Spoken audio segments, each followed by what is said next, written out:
안녕하세요. 숭실대학교 이상국입니다. 오늘 주제가 제3회 미래노동개혁 포럼의 중대재해처벌법의 쟁점과 개선 과제 해가지고 주제 발표를 맡게 되었습니다. 중대재해처벌법 2021년도부터 시행되고 있고, 중대재해처벌법 시행과 관련해 가지고 사업장에서는 비명 아닌 이제 비명을 많이 좀 지르고 있습니다. 우리 사업 현장에서 중대재해처벌법 시행과 관련해서 이제 과연 무엇이 문제가 되고 있고, 법 적용을 함에 있어서 뭐가 불합리한 건지, 그런 또 노동계와 경영계의 목소리도 있습니다. 저는 제3자 입장에서 중대재해처벌법을 연구하고 또 강의하고, 때로는 이제 국가기관뿐만 아니라 이제 지방자치단체, 공기업, 또 공공기관에 대해서 이제 체계 구축이나 이행 점검, 이런 것 등을 짬짬이 좀 하고 있습니다. 팀을 짜가지고 실제로 또 석박사장 제자들하고도 이제 현업에 들어가서 또 1년짜리 과제를 하다 보면은 그 현장에서 목소리를 굉장히 많이 듣습니다. 안전관리자, 보건관리자 또는 기업하는 분들의 그 애로점, 이런 이제 목소리를 듣고 법이 어떻게 그 체계를 구축해서 운영해야지만 정합성이 있는가.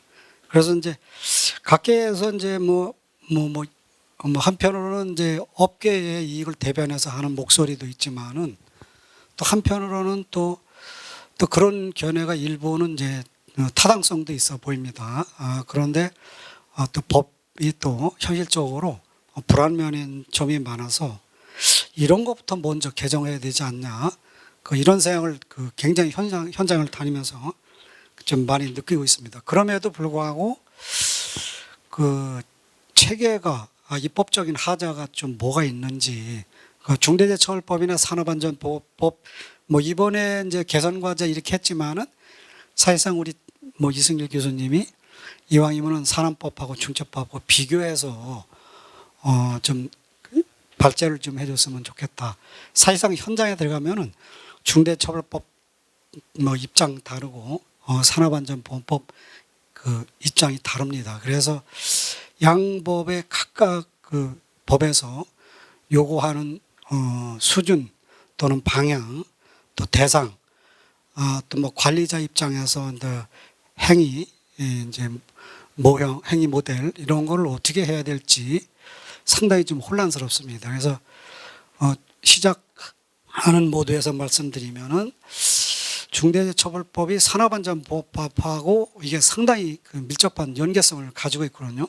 그런데 법에서 규율하는 방법은 좀 상당히 좀 차이가 있어서 혼란스럽고, 법 집행을 하는 사람이나 이거를 이제 준수하는 사람이나 상당히 좀 어려움이 많다, 이런 얘기를 모두로 시작을 합니다.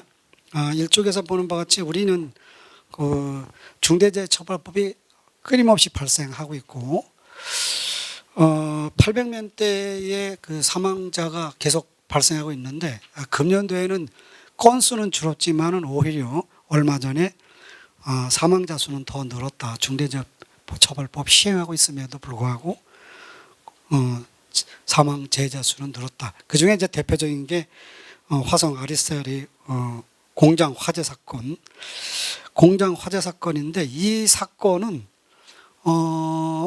2004년도에 이제 일본의 나카무라 교수가 화학공장 폭발 사고를 조사한 거하고 굉장히 좀 흡사합니다. 보면은 이쪽에 보면은 경영자의 그 리스크 관리 부족이라든가 리더십 부족이라든가 현장 관리의 능력이 전혀 없다든가, 또 경시하는 풍토 이런 것들이 굉장히 좀 문제가 많이 좀 됐었는데, 아리셀 사건 뭐 근래에도 조사 결과가 이제 일부 보도로 좀 되기도 했습니다. 그래서 뭐 불법적인 파견뿐만 아니라 상시 근로자도 50인 미만으로 하기 위해서 근로자 공부업체를 그때그때 쓰다 보니까 유동적으로 근로자 수 변동이 좀 돼서 그 산업안전보건법의 적용 범위를 상당히 피해가는 이런 문제. 일부 뭐 다 경영계는 다 그렇지는 않지만은 이렇게 일부 이제 그런 업체도 좀 나타나고 있어서 현장을 이제 비판하는 목소리가 좀 상당히 좀 높습니다. 경영계는 사실상 나름대로 현장에서 이제 사업을 하다 보면 여러 가지 애로점도 많이 있거든요. 근데 우리 중대처벌법이나 산업안전보건법은 너무 경직적이고 뭐 기업의 규모에 따라 가지고 뭐 탄력적으로 할 수 있는 그 여지가 상당히 좀 적다. 뭐 이런 측면에서 이제 여러 가지 문제점을 좀 많이 좀 갖고 있다고 봅니다. 이쪽에서 보는 바와 같이 현재 중대처벌법은 각종 법규 증가로 인해서 복잡하고 불합리한 중복 규제, 산안법에 의한 규제, 중처법에 의한 규제, 뭐 또 건설업은 특히 뭐 건설기술진흥법 온갖 법들이 많이 좀 적용되고 있습니다. 그래서 좀 문제가 되고 있고 제가 항상 관심을 가지고 문제로 삼고 있는 게 안전보건관리체의 기준과 구체적 기준이 미설정돼서 범죄 성립 요건상 좀 문제가 많다. 그거는 좀 이따 살펴보고요. 그 다음에 산업안전보건법과 중처법과 밀접한 관련이 있는데 산업재해는 중대재해는 산업재해 중 중대재해고 중대재해는 중대산업재해, 중대시민재해 이래 가지고 산안법상 산업재해를 전제로 해서 중대산업재해 여부를 좀 판단하고 있는데 이때 산업안전보건법의 용어나 각종 규정을 연계성이라는 측면에서 이게 어떤 법마다 규율하는 방법과 책임 주체가 다르고 그런데 그냥 그걸 무비판적으로 끌어다 쓰는 게 과연 합리성이 있겠느냐 뭐 이런 여러 가지 좀 문제가 있어서 재검토할 필요가 있지 않냐 이런 생각을 합니다. 특히 이제 문제가 되는 게 건설공사 발주자와 도급인의 개념 이거는 중처법에 이런 규정은 없거든요. 근데 산업재해 중 중대재해 그러는데 뭐 어떻든 간에 경영 책임자한테 책임을 묻습니다. 그래서 이제 현장에서는 내가 발주자가 안 되고 아니 도급인이 안 되고 건설공사 발주자가 되면은 형사 책임을 면할 수 있지 않겠느냐 이런 구별 실익 때문에 건설공사 발주자 도급인의 이 구별 문제가 굉장히 문제가 좀 되고 있고 이 기준이 좀 명확했으면 좋겠다 뭐 이런 얘기. 그 다음에 우리 중대재해 예방 정책의 한계성과 감독행정의 부재 이래 가지고 중대처벌법 이게 소관법령이 뭐 법무부가 돼 있고 물론 이제 고용노동부 그 다음에 산업통상부 뭐 공정거래위원회 뭐 여러 개 부처와 이게 관련이 돼 있다 보니까 상당히 좀 정책이라는 걸 어느 주무부처에서 정책을 실행을 하고 수립해서 실행을 해야 되는 문제가 있는 건지 그 다음에 처벌법 이러듯이 처벌만 이렇게 쭉 열거하다 보니까 고용노동부가 그 처벌 아닌 행정 재량 행위로 할 수 있는 게 뭐가 있냐 없어요 실제로. 그러다 보니까 가서 뭐 사고 터지면은 수사하는 거 이외에는 뭐 특별히 하는 게 없어서 과연 기업을 위해서 예방법으로서 역할을 그럼 포기한 거냐 이런 이제 문제 이슈를 좀 가질 수밖에 없습니다. 그 다음에 이제 산업법이나 중처법이나 똑같이 그 사법 처리를 전제로 해서 이게 규율이 돼 있다 보니까 입법 체계상 행정적으로 무슨 서비스 행정을 한다든가 뭐 이런 그 권한이 법에 많이 이게 제대로 명시가 안 돼 있어서 그 외국과 다르게 재량권이 너무 없다. 행정적 재량이 너무 없어서 너무 이게 사법적 통제 방식으로 사업체를 규율하는 게 아니냐 이런 이제 비판론적 시각을 갖지 않을 수 없습니다. 3쪽에 보면은 중대처벌법 구축과 예방범죄의 규율 문제, 뭐 자세한 거는 설명을 좀 안 하겠습니다. 문장이 기니까 그냥 말로 그냥 설명을 할게요. 중대처벌법은 중대산업재해 예방을 위해서 제4조 그래서 경영책임 사업자와 경영체의 안전보험 확보 의무를 하고 있고, 제5조 도급 용역 위탁 등 관계에서의 안전보험 확보 의무, 이 두 개가 핵심이거든요. 그런데 이 핵심인데 이거에 의해서 안전보험 확보 의무가 결과적으로 안전보험 관리 체계를 구축하고 이행 점검하는 것 두 가지가 행위 규범이라고 좀 생각이 좀 듭니다. 그런데 문제는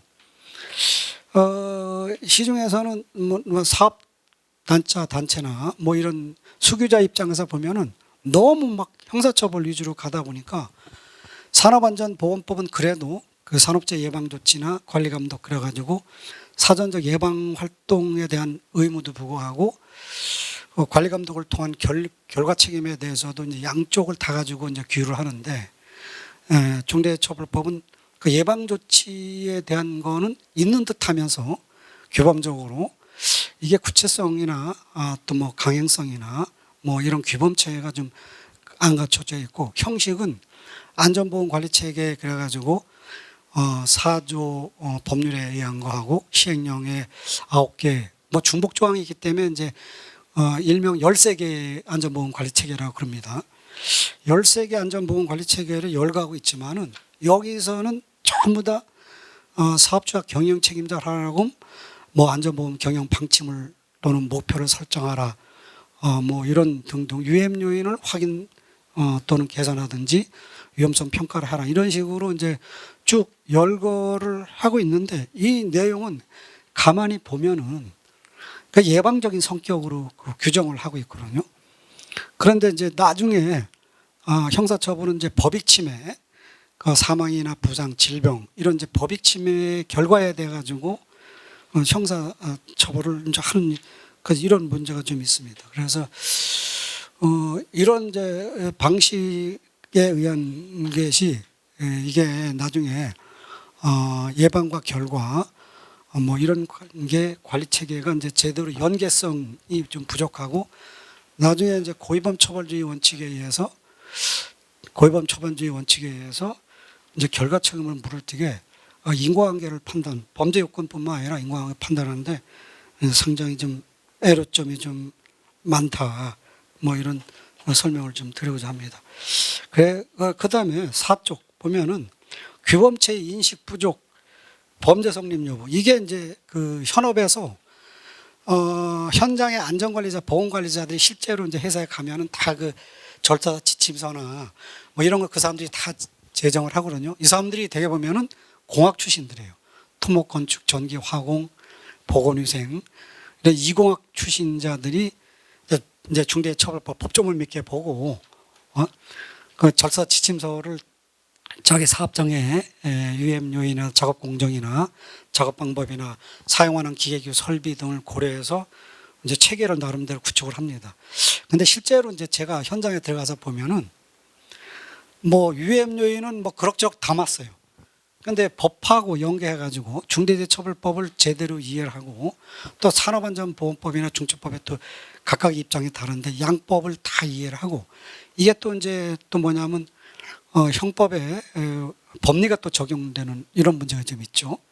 그래서 이제 구성요건 측면, 그 범죄요건상 구성요건 해당성, 위법성, 책임성 이런 거하고 연계해가지고 이거를 과연 소화해가지고 절차지침서를 만들었냐. 저는 그런 거를 한 번도 본 적이 없어요. 그 뭐 수십 개 업체를 제가 지금 거의 한 4, 5년 동안 지금 하고 있는데 이게 제대로 돼 있는 데가 없어요. 그러니까 이제 노펌에서 모 노펌에서는 인증 제도를 하겠다. 그래가지고 뭐 SABC 뭐 이렇게 해가지고 평가해서 인증을 단계별로 적합성을 고려해서 뭐 인증한다. 뭐 이런 문제가 자꾸 나오거든요. 그런데 뭐 그렇게 하든 어떻게 하든 그 문제 기본은 뭐냐면 체계 구축을 할 때 중대재해처벌법에 대한 그 핵심 논리, 뭐 그다음에 이제 우리 안전보건 법규가 대개 보면 이제 기술하고 규범성, 법규범성하고 두 가지가 이제 혼용이 되어 있거든요. 그 특성이 뭐냐면 기술성과 규범성이거든요.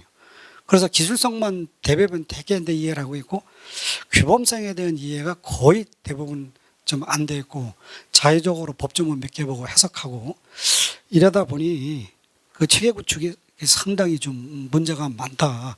그래서 체계를 구축을 하라고 했는데 이제 이것도 좀 정부 기관뿐만 아니라 뭐 산업안전공단도 그렇고 7대 과제 뭐 등등 여러 가지를 많이 시행을 하고 있는데 사실상 그게 중대처벌법이나 산업안전보건법이나 형법의 법리나 이런 거 보면은 과연 규범성하고 맞느냐 뭐 이런 뭐 적합성 측면에서 보면 상당히 좀 문제가 좀 많이 있다고 봅니다.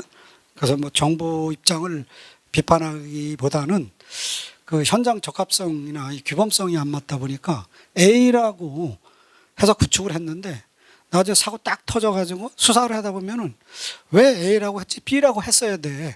왜 A라고 했느냐 전혀 인정이 뭐 안 된다든가 뭐 이거는 체계 구축으로 인정할 수 없다든가 이러면은 이게 상당히 좀 문제가 좀 많거든요. 그래서 이제 저는 중소기업에 특히 그 이런 것들의 좀 적합성에 대한 방향성 그 어디까지가 필수적으로 해야 되는 건지 좀 이런 게 좀 이루어져야 된다고 좀 봅니다.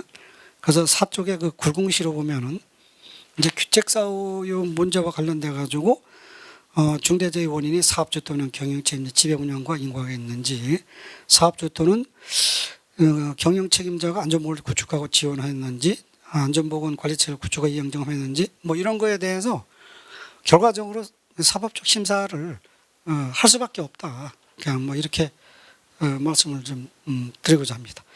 나머지는 뭐 중복 설명을 좀 드려서 좀 넘어가고 시간상 이제 많이 줄이도록 하겠습니다.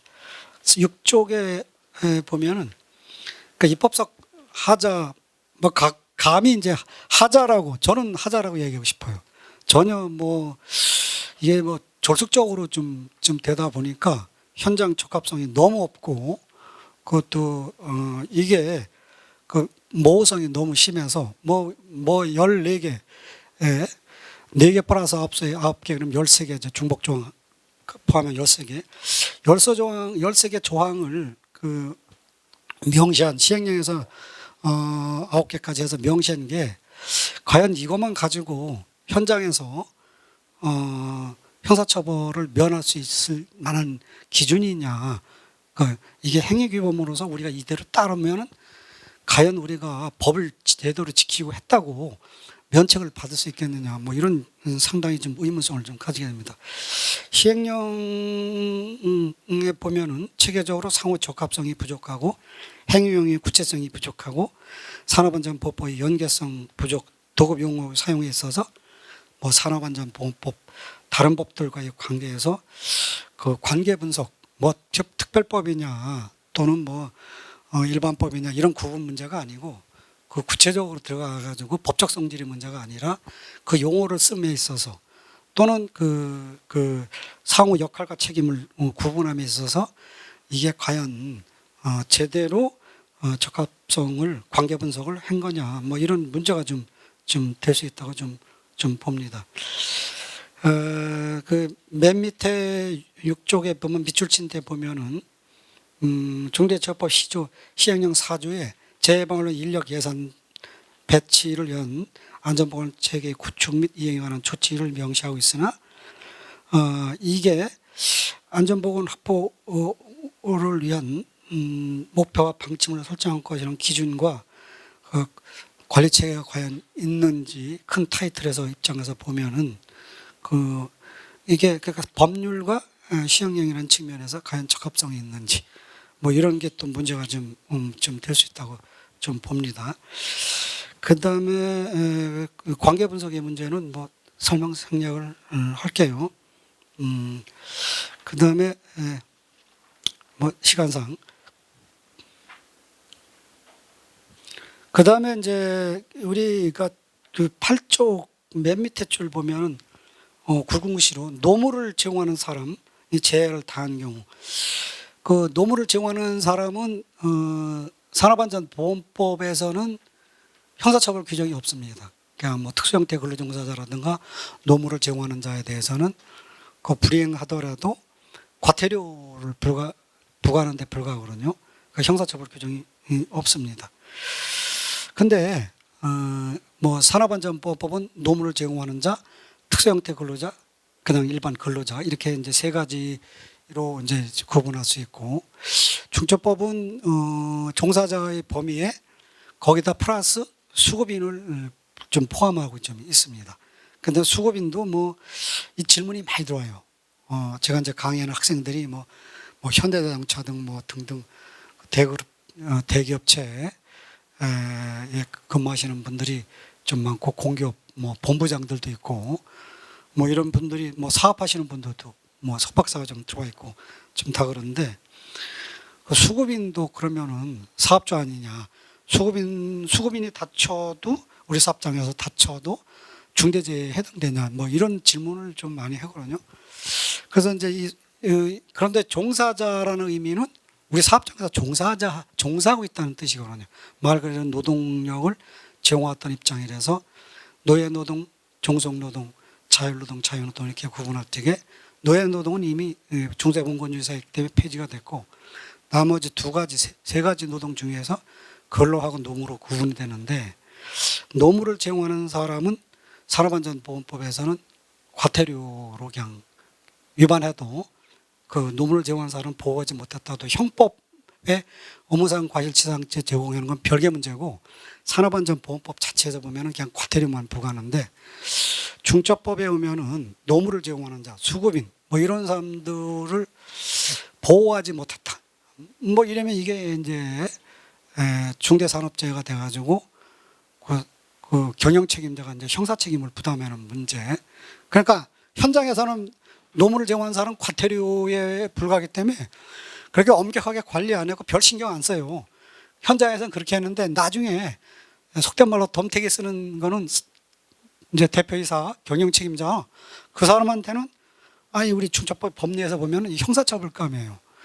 그래서 이제 제가 이게 물론 이제 제재 수단이 다르긴 하지만은 현장에 있는 사람은 그냥 과태료고 사업주는 형사처벌감이고, 이게 형평성이 좀 안 맞지 않느냐. 그래서 이거를 어떻게 좀 입법적으로 좀 개선할 거냐. 이게 또 하나의 좀 자꾸 이제 연구를 하다 보니까, 또 현장에서 또 그 실행하다 보니까 이런 이슈 문제가 자꾸 제기되고 뭐 이런 거 있습니다. 또 위험성 평가 그쪽에 나온 바와 같이 위험성 평가도 우리가 중대처벌법 시행령 4조 3호에 안전보건 확보 의무를 위해서 위험률을 개선 또는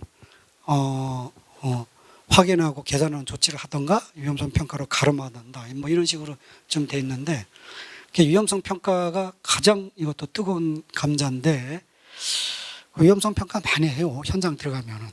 근데 그건 산업안전보건법 차원에서의 문제고, 중대재해처벌법에서 그 안전보건 관리 체계 중에 하나로서 위험성 평가를 규정을 명시했으면은 경영 책임자가 그 경영 차원에서 뭔가는 액션 플랜이 있어야 될 거 아니냐.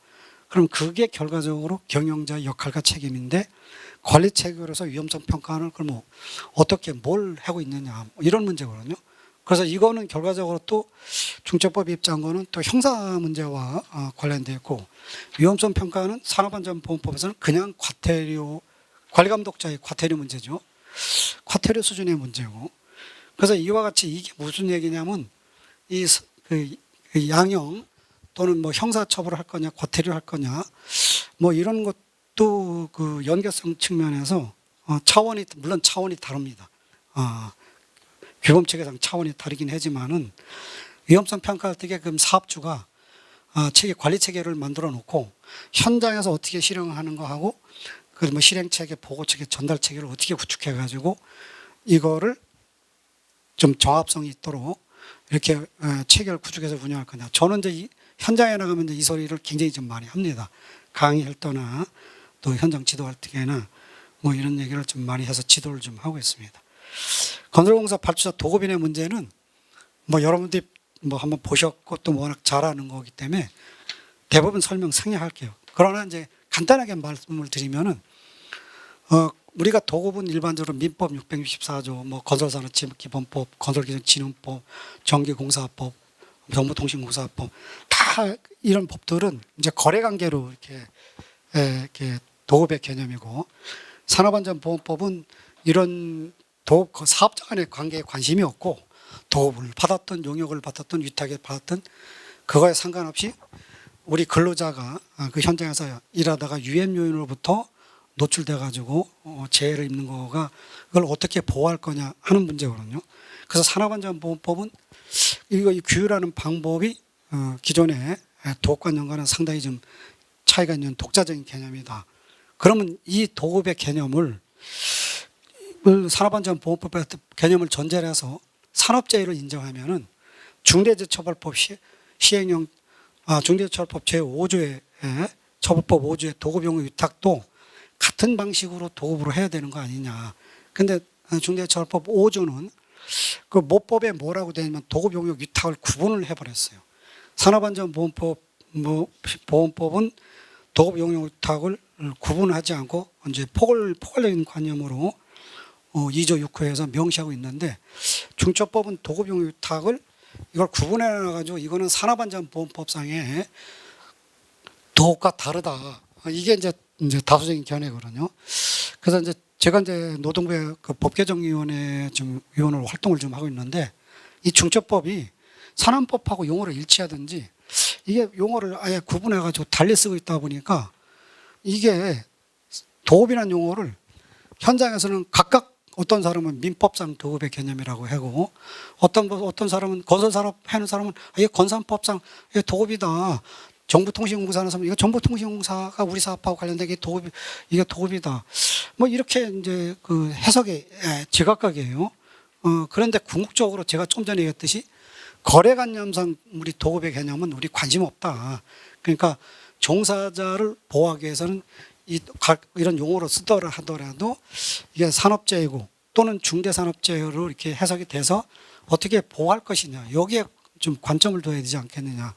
그래서 이제 이런 용어도 제각각이고 뭐 이런 상당히 좀 문제가 좀 많습니다.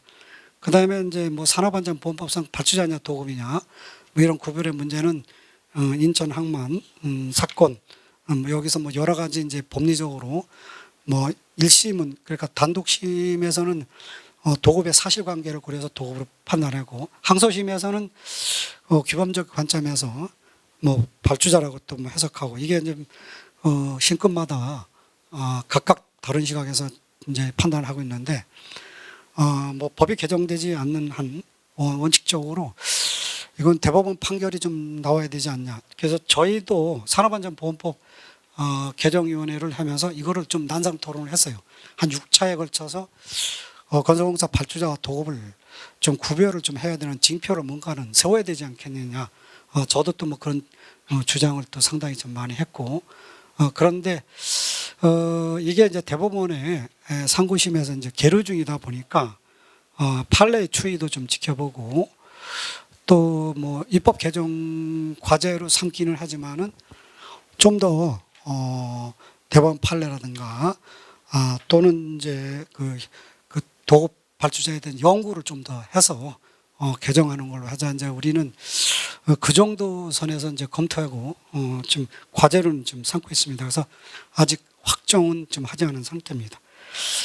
그 다음에 중대재해 예방과 관리 체계의 개편 방안. 저는 이제 근본적으로 중대재해처벌법이 입법적으로 상당히 좀 졸속적으로 좀 돼가지고 예방과 감독을 동시에 산업안전보건법처럼 좀 고려해야 되는데 이게 처벌법, 그러니까 쉽게 말하면 결과만 처벌하는 걸로 돼 있고 앞에 정한 불법의 행위 유형은 그 13가지를 쭉 열개하고는 했지만은 이게 예방적인 측면의 그 행위 유형인데 이게 과연 결과하고 연관이 질 수 있느냐. 이게 좀 상당히 좀 문제가 좀 많다고 좀 봅니다. 마치 예방적인 13가지를 정해놓고 이거를 안 지키면은 형사처벌을 한다 이렇게 했는데 예방을 안 지키면은 그거에 대한 제재 수단이 나는 거꾸로 필요하다고 보거든요. 산업안전본부 같이 위험성 평가 안 했다든가, 안전점검 안 했다든가, 뭐 등등 합동점검을 안 했다든가, 뭐 이런 등등의 사전적 예방 조치를 안 했다든가, 자갑발판을 설치하지 않았다든가, 뭐 이런 그 행위 유형을 전제로 했을 때 결과에 상관없이 고등범으로 봐서 또 뭐 형사처벌을 하고, 뭐 그거와 관련돼 가지고 나중에 사망, 부상, 질병 같은 경우 중대재해가 발생하면은 그거와 상호 적합성 또는 인과관계를 고려해서 뭐 가중처벌을 한다든가, 이렇게 하면 이제 결과적으로 그냥 일방적으로 형량만 하한선을 정해가지고 상향으로 처벌하는 것보다 벌칙만 뭐 높인다 해가지고 과연 그 기능적인 측면이나 효과적인 측면에서 중처법이 과연 제대로 작동되고 예방 범죄가 그거를 우리가 규율할 수 있겠느냐, 뭐 이런 측면에서 좀 상당히 좀 문제가 좀 많다고 좀 봅니다. 뭐 이런 측면에서 중처법은 큰 틀에서 그 한계성이 좀 있다고 봅니다. 그 다음에 이제 감독 문제가 상당히 좀 우리가 항상 근로감독관 부족하다, 886명, 요새는 조금 더 늘었지만은 900명 때까지 늘은 걸로 알고 있습니다. 910 몇 명인가 하여튼 그러는데 그 관리 감독만 가지고 사업장을 제대로 규율할 수 있느냐, 이건 저는 아니라고 보거든요. 근로 감독관 너무 부족해서 뭐 그동안 이제 뭐 600명 때 665명에서 885명, 뭐 한 200명 이상 늘리는 거에 대해서는 이제 공감을 했지만은 근로 감독관만 가지고 사업장을 예방 감독도 하고 결과 책임도 수사 모두 하고 양쪽을 다 이렇게 할 수 있느냐, 저는 아니라고 봅니다. 그래서 이제 산업안전보건청 설치와 기능 체계 통합 문제가 굉장히 중요하다. 미국이나 영국부터 시작해서 미국이나 또는 뭐 호주, 뭐 캐나다, 뭐 이런 영미권의 경우에는 이제 산업안전 보건청을 설치해서 좀 운영해서 상당히 효과를 좀 저는 봤다고 좀 생각을 합니다. 뭐 자세한 건 뭐 서면으로 가름하고, 근데 여기는 기본적으로 문제가 뭐냐면 1970년대 이전까지 이게 그 상당히 중복적인 규제, 우리나라가 지금 영국의 1970년대 그 초에 그 상황하고 똑같다고 보거든요. 그러니까 우리는 보면은 그 건설안전 법이, 건설안전 특별법이 있고 성면안전법, 온갖 안전법이, 그 해안 항만안전 특별법, 뭐 온갖 안전법이 상당히 좀 많이 있습니다. 건설기술진흥법, 법마다 각 그 정부 부처마다 그 안전에 관한 것들이 재난안전부터 다 이렇게 있다 보니까 사업장에서는 지금 비명을 지릅니다. 한 가지만 좀 해줬으면 좋겠다. 예? 우리 특히 건설업 같은 경우는 국토부에서 몇 가지 쭉 나오고, 노동부에서 나오고, 안전공단에서 나오고, 건설시설관리원에서 나오고, 지방자치단체에서 나오고. 그래서 이제 뭐 사적으로 얘기하면 제 아들도 이제 안전관리자를 실제로 건설 현장에서 지금 하고 있습니다. 그러니까 안전관리자가 극히 적은데도 불구하고 이 서류가 중복적인 유사한 서류꾸미냐고 현장을 제대로 둘러볼 수 없다. 그러니까 너무 문서가 너무 요구하는 게 좀 많다. 그래서 이런 것들을 좀 통폐합을 해서 좀 줄여주는 게 좀 어떻게, 이게 현장의 그 목소리예요. 그래서 수시로. 그래서 그 안전관리자들이 불만이 뭐냐면 행정에서 좀 서류를 필요하지 않다는 건 아닙니다. 필요한 거는 해제, 너무 중복적인 거, 또 중복적으로 와서 이렇게 하는 거, 뭐 이런 거를 좀 어떻게 좀 줄여줬으면 좋겠다.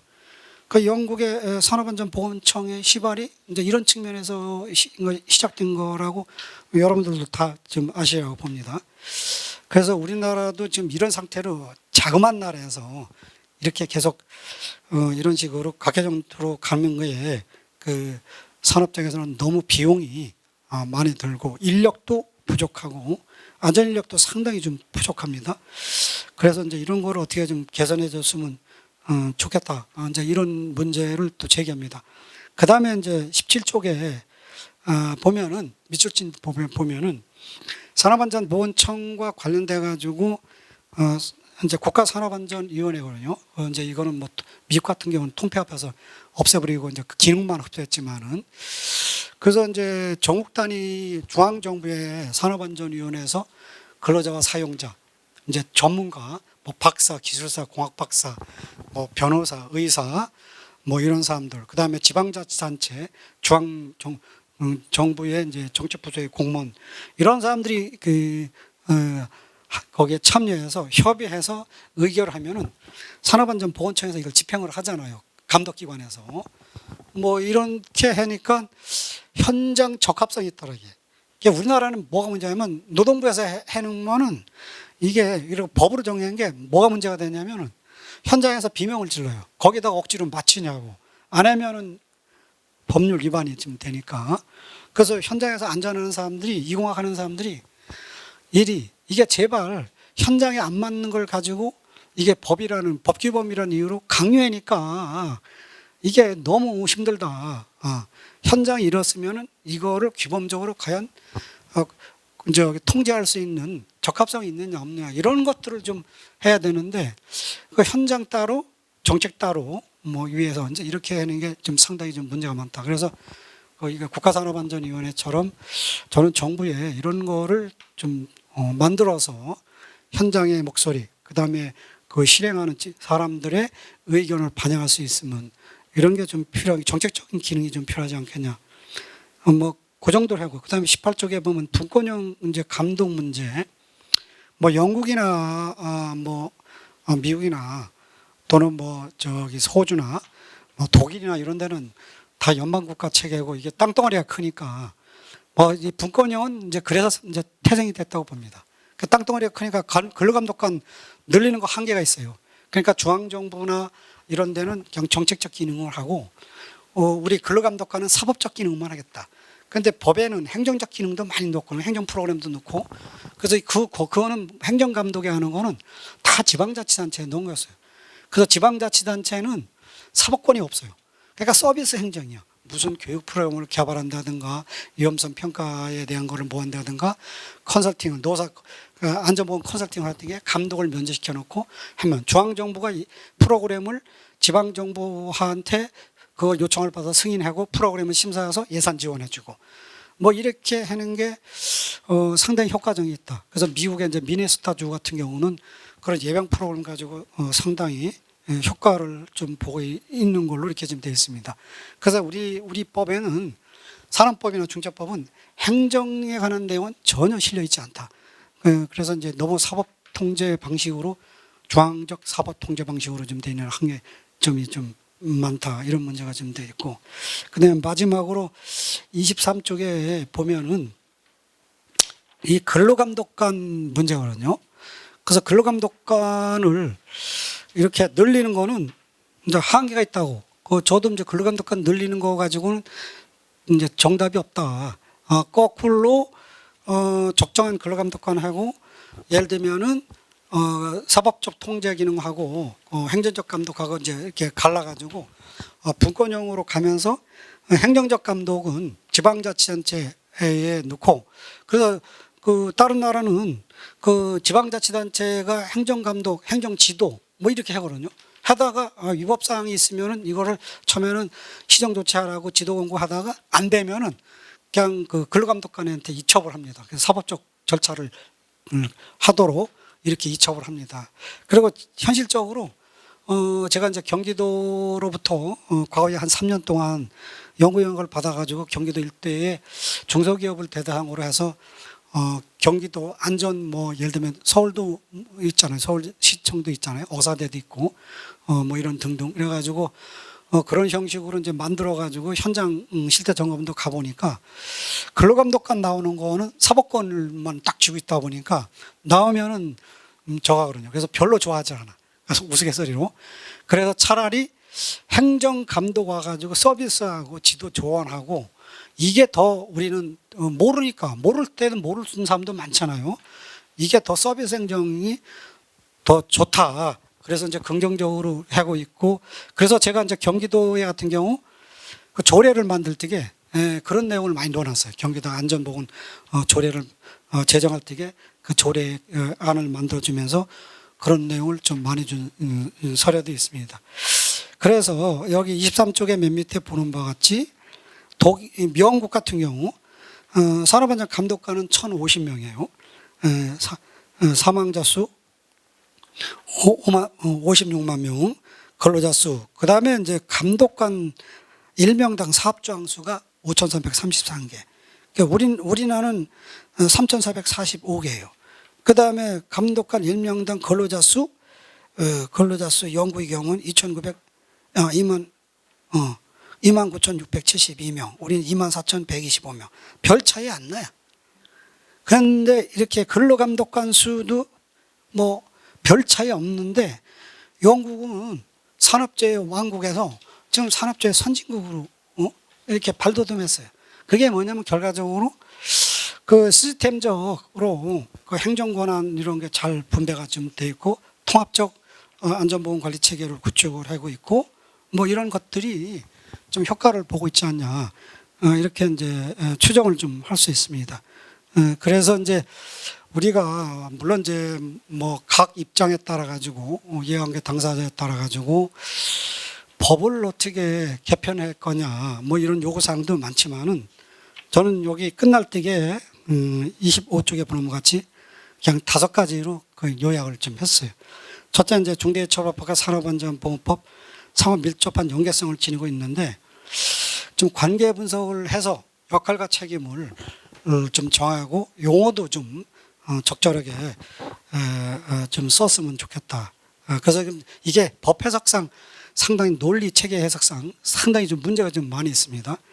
그래서 모 검사는 부장검사는 중대재해처벌법 입법 제정되자마자 깜짝 놀랐다 그랬어요. 왜? 이 구조를 가지고 범죄 요건을 확정을 해가지고 처벌하는데 상당히 애로점이 많다.